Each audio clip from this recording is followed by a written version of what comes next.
This video will be the second part for nomenclature of alkane. So great job so far on naming all the alkanes, step by step. Now, what we're going to look is how we're going to name a branch alkyl group. So there is some special name for some branch alkyl group. So let's take a look one by one. We're going to discuss about the branch alkyl groups. We're going to start with the 3-carbon alkyl. It says that the numbering always begins at the point where the group is attached to the parent chain. So inside your notes, I give you the structure is like this. So CH3, CH2, CH2. Let me highlight this. So this one. And then this structure is bonded to a parent chain. So instead of using this one, I will change it slightly a bit. I will draw it like this. So here, on the pink color one over here, so this will always be the parent chain. And then from the parent chain, since the substituents will usually will be on the top or the bottom of the parent chain, so it will be bonded to the first carbon over here. So CH2, CH2, CH3. So it says that you need to number begins at the point where the group is attached to the parent chain. What does it mean? Meaning, this is our substituent.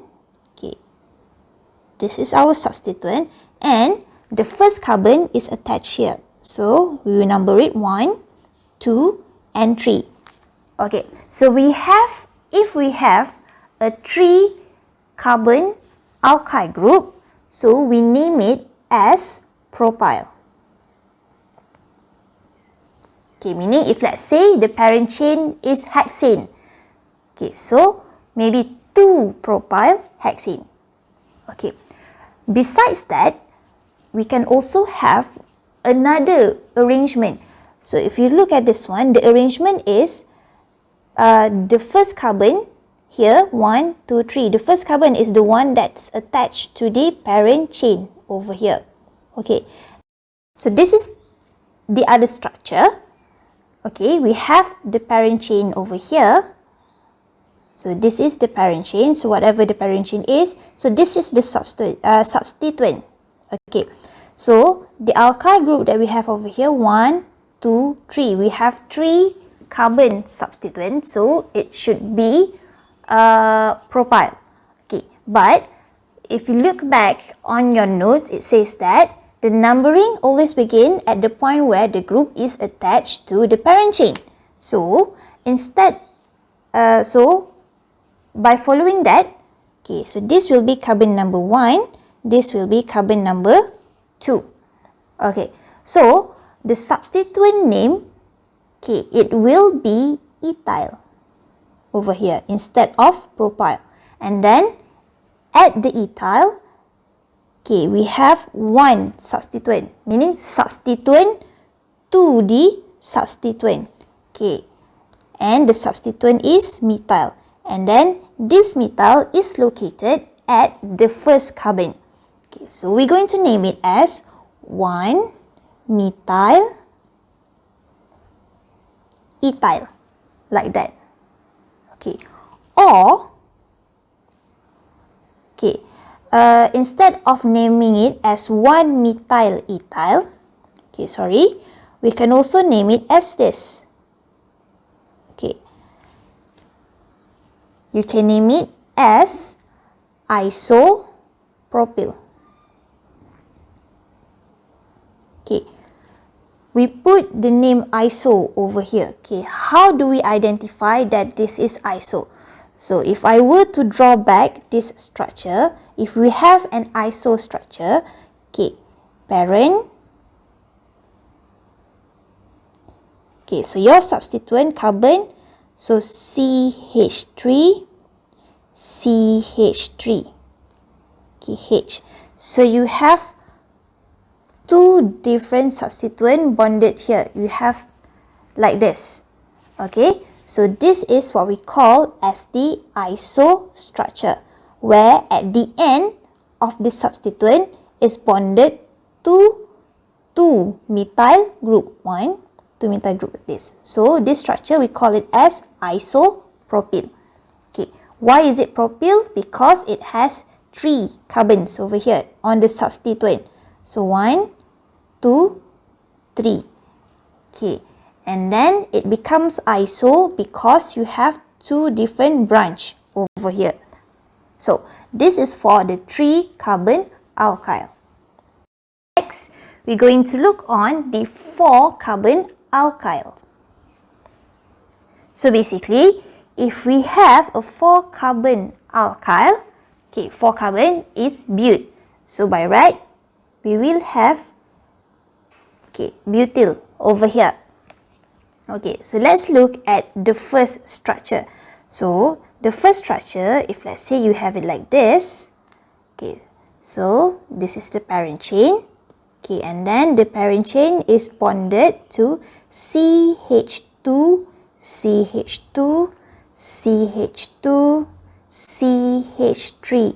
So, number 1, 2, 3, 4. So, the name of this substituent, it will be butyl. Okay, so this will be the first structure for 4 carbon alkyl. Okay, the second structure, okay, it will be like this. So, like I mentioned before, this is our parent chain. So, this is the substituent, our alkyl group. So, we have 1, 2, 3, and 4. Okay, so over here, we have 4 carbon alkyl group. Okay, for this one, let's number it. So, 1, 2, 3. Okay, so if we number it like this, so the name of this substituent, over here, meaning we have substituent to the parent chain. Okay, so the name, it will be, so let me write down that one by using green color. Okay, so it will be 1, because we have methyl group over here.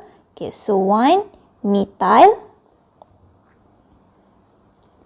Okay, and then 1, 2, 3, we have propyl over here. So the name is 1-methyl propyl.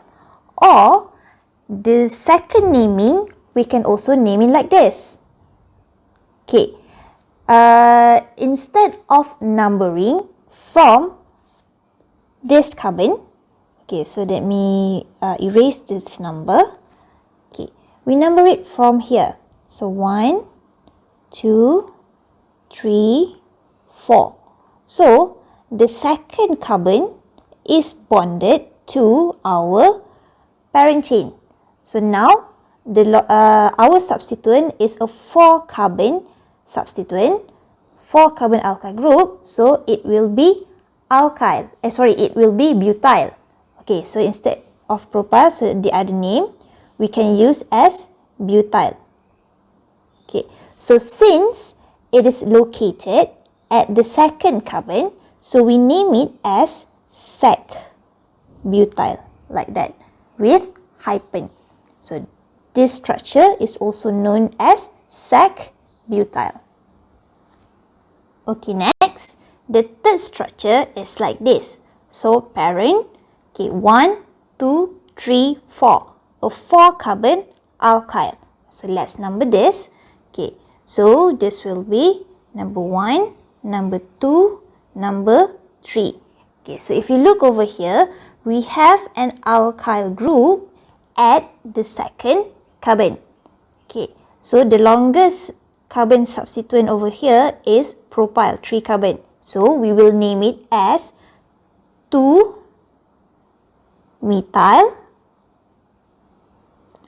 propyl. Okay. Or instead of 2-methyl propyl, okay, 2-methyl propyl substituent towards substituent. Okay, the other way to do this, okay, is if we look it like this. So we have 4 carbon.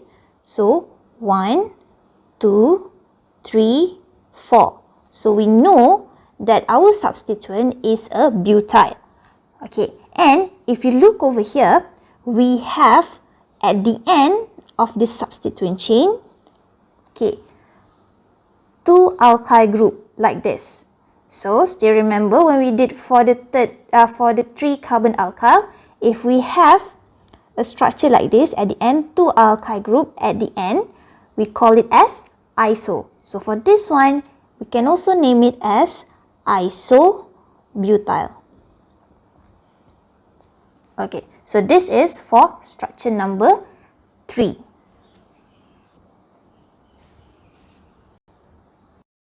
Now, we're going to look next on the 5 carbon alkyl. Okay, so for 5 carbon alkyl, so if we have a 5 carbon alkyl over here, the name will be pentyl. So I just write down here, we will have pentyl. Let's start with the first structure. So this will be the parent chain. So this will be the substituent. So the parent chain must be longer than the substituent itself. So since you have over here 1, 2, 3, 4 and 5, okay, so we will have over here our pentyl.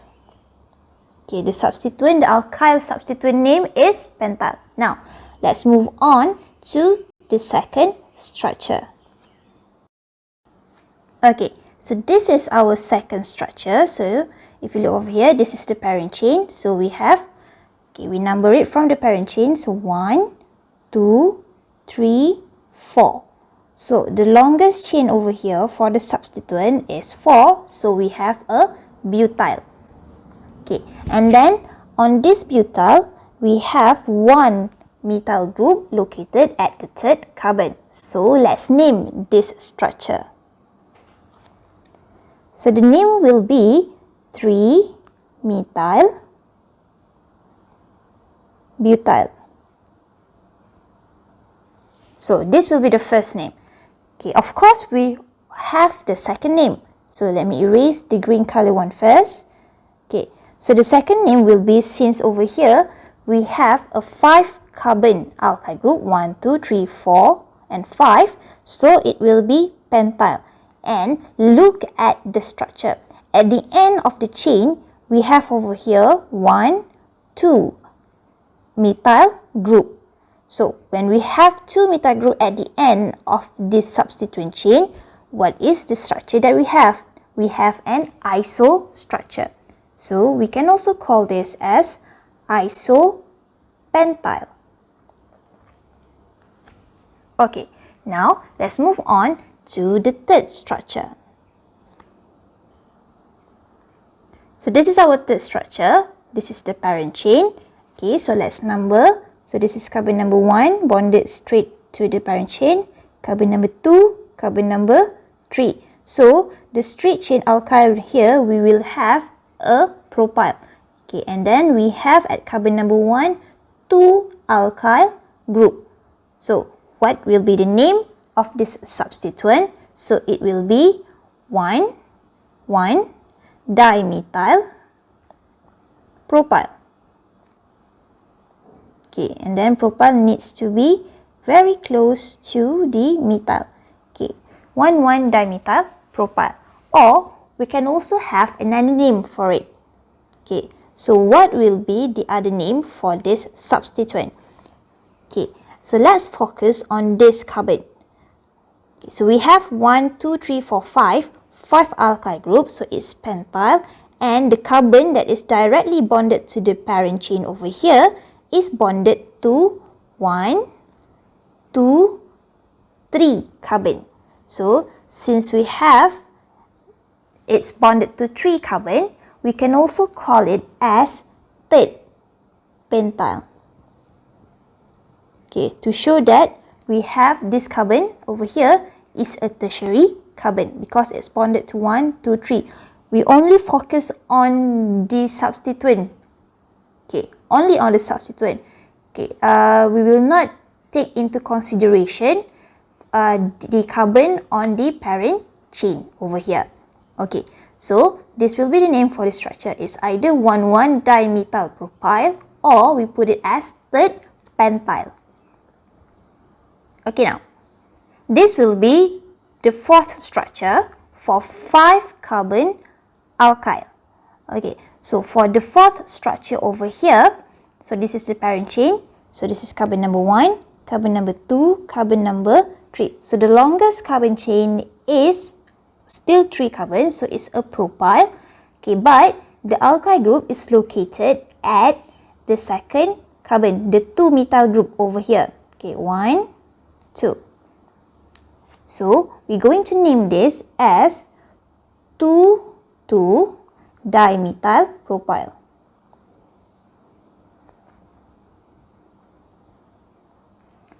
Okay, so besides this name, okay, the structure number 4 can also have another name. So what will be the other name? Okay, 5 carbon, 1, 2, 3, 4, 5. So it's pentyl. Okay, so if you look over here at the last carbon, it's bonded to 1, 2, 3 alkyl group at the end. So if over here at the last carbon is bonded to 2 alkyl group, we call it as iso. But for this one, at the last carbon bonded to 1, 2, 3 alkyl group, we call it as neo. So the other name for the structure is neopentyl. Okay, so that will be the name for the structure for the alkyl groups. Now, let's try naming another one, alkane. So give the IUPAC name for the structure below. Okay, so the steps are the same. The first one, identify the longest carbon chain. So it is very obvious over here, this will be our longest carbon chain. And then over here, we have 2 different substituents. Okay, these are our 2 different substituents. So we need to number the substituents over here, okay, by numbering the parent chain. So let's number the parent chain. So it will be from the right because clearly we can see that it will give us the lower number. So 1, 2, 3, 4, 5, 6, 7. So we have a 7 carbon alkane. So we will have over here heptane. Okay, and then located at carbon number 2 is our methyl. Okay, so this is, we label it as methyl. Okay, so methyl, and then carbon number 2. So we will have 2 methyl, and then at carbon number 4 we have this is what we have learned just now. Okay, we have 1, 2, 3 alkyl substituent. Okay, so if we have a 3 alkyl substituent, so basically we will have our propyl. So the easiest way is naming it as propyl over here. So this carbon, okay, so if you look at this carbon, okay, it's bonded to 2-methyl group over here. So if we have 2-methyl group at the end of this substituent, what do we call it? Okay, so we call it as the iso structure. We have 3 alkyl group, so it will be isopropyl. And this isopropyl is located at the 4th carbon, so it will be 4-isopropyl. So for that, we already have the parent chain, heptane, and the substituent 2-methyl and 4-isopropyl. Now, how are we going to assemble these names? Okay, so we have iso over here.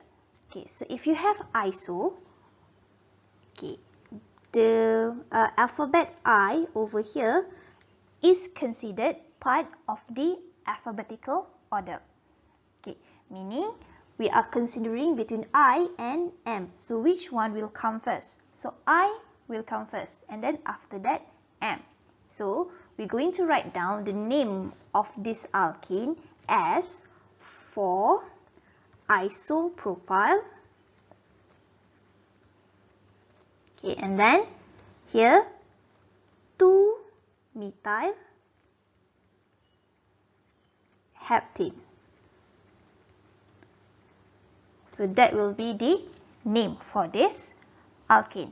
And if let's say in your structure, for example, you have, let's say I have over here third, what do we have just now? Okay, we have third butyl.